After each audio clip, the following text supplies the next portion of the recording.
Şəxsiyyət haqqında əsas nəzəriyyələr. Məlum olduğu kimi, şəxsiyyət və onun psixologiyası dərin köklərə malikdir.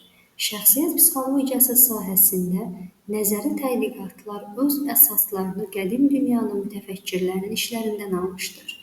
Lakin şəxsiyyət psixologiyası bir eksperimental elm kimi 20-ci əsrin birinci 10 illiyində meydana gəlmiş və bu sahədə geniş əhatəli tədqiqatlar aparılmışdır. Şəxsiyyətin eksperimental tədqiqinin əsası Lazurski, Olport, Kettel tərəfindən qoyulmuşdur. Şəxsiyyət haqqında aparılmış çoxsaylı tədqiqatlar bu sahədə müxtəlif baxış və nəzəriyyələrin meydana gəlməsinə səbəb olmuşdur.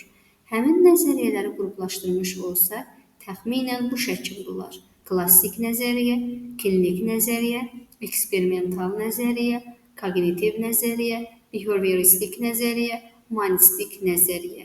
Həmin nəzəriyyələr və onların qısa xarakteristikaları ilə tanış olaq. Klassik nəzəriyyə haqqında klassik nəzəriyyələr qrupuna yuxarıda qeyd etdiyimiz kimi İsveçrə psixoloqu Carl Gustav Jung'un analitik nəzəriyyəsi də daxildir. Jung'a görə şəxsiyyət 4 əsas element özünə daxil edir: şuur, şəxsi şuursuzluq, şuursuzluq və kollektiv şuursuzluq.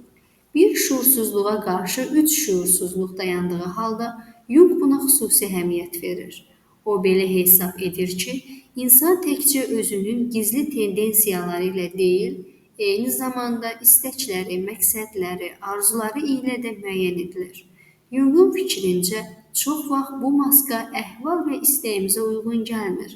Lakin biz mövcud sosial mühitdə qəbul olunmuş əxlaq və davranış normalarına əsas götürərək həmin maskanı geyinirik. Jung'a görə şəxsi şuursuzluq öz başlanğıcını uşağın anadan olduğu gündən əldə edilir və bütün həyatı boyu formalaşır. Şəxsi şuursuzluq insanın artıq keçirmiş olduğu, lakin ya unutduğu ya da sıxışdırılmış müxtəlif hissləri, duyğuları, xatirələri özünə daxil edir. Bununla belə, şəxsi şuursuzluq zəruriyyət olduqda dərk oluna bilər. Bu zaman o, şuurda müəyyən tənzim funksiyasını yerinə yetirir və insanı öz gücünə və ya zəifliyinə inanmasına məcbur edir. Şuursuzluğu Jung kölgə adlandırır. Onun fikrincə kölgə, insan şəxsiyyətinin ən primitiv və qaranlıq cəhətlərini özünə daxil edir və öz başlanğıcını heyvan əcdadlarımızın amoral həzlərindən alır ki, bu da cəmiyyətin normal həyat və fəaliyyəti üçün tamamilə qəbul edilməzdir. Lakin özünün amorallığına baxmayaraq kölgə bizim bir çox yaradıcı ehtiraslarımızın və dərin emosional təəssüratlarımızın mənbəyini təşkil edir. Kollektiv şuursuzluğu həqiqi mənada Jung'un ən böyük kəşfi hesab etmək olar. Bu kəşf onun adını ölməz etmişdir. Jung'un fikrincə, yeni doğulmuş uşaq heç də ağ lövhə deyildir. Belə ki, yeni doğulmuş uşaqda yaşlılıq dövründə onun davranışını şərtləndirən anadan gəlmə tendensiya öz əksini tapır. Bu tendensiyaları Jung tərəfindən arxetiplər olaraq adlandırmışdır. Arxetip nəsildən nəslə keçirilən, insan şuurunda bilavasitə öz əksini tapan surətlərin, istək və davranış formalarının fövqəladə mürəkkəb əlaqəsindən ibarətdir. Jung ekstraversiya və introversiya anlayışlarını şəxsiyyətin tipologiyasının əsası kimi psixologiyaya daxil etmiş, ekstravert və introvert tipləri xarakterizə etmişdir. Ekstravert şəxsiyyət özünün bütün maraqlarını xarici aləmə yönəltdiyi halda, introvert şəxsiyyətdə bu maraqlar bütün həyat enerjisi ilə özünün daxili aləminə yönəlmiş olur. Nəhayət, şəxsiyyət haqqında klassik nəzəriyyələrdən biri də Alfred Adlerin fərdi psixologiya nəzəriyyəsidir.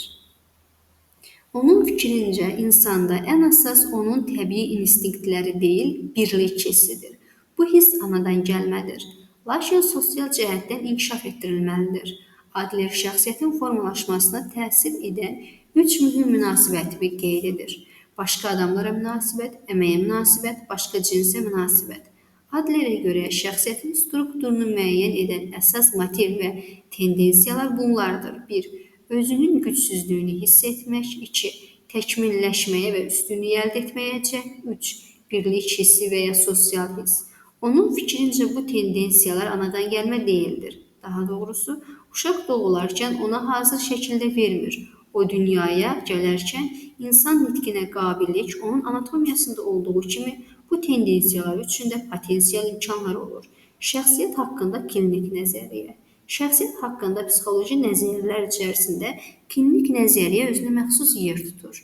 Bunlara Horne'nin nevroz nəzəriyyəsini, Fromm'un konsepsiyasını, Sullivan'in interpersonal nəzəriyyəsi, Eriksonun eqopsixologiyasını aid etmək olar. Amerika psixoloqu Carlton Horne insan şəxsiyyətinin əsasında anadan gəlmə narahatlıq hissini qoymuşdur. Onun fikrincə, uşaq həmin hisslə doğulur. Doğulduğu gündən uşaq üzvü səviyyədə narahatlıq hissi keçirməyə başlayır və həmin hisslər onun bütün sonrakı həyatına təsir edir, onu bəzəyir. Psixi fəaliyyətin daxili xassəsi kimi özünü göstərməyə başlayır. Mövcud olduğu ilk saniyədən başlayaraq insan dünyaya qarşı düşmənçilik hissi keçirməyə başlayır. Məhz buna əsaslanaraq Horne narahatlıq hissini insan davranışının əsas motivasiyası hesab edir və onu köklü həyəcan adlandırır. Onun fikrincə köklü həyəcan insanı təhlükəsizliyə cəhd etməyə məcbur edir.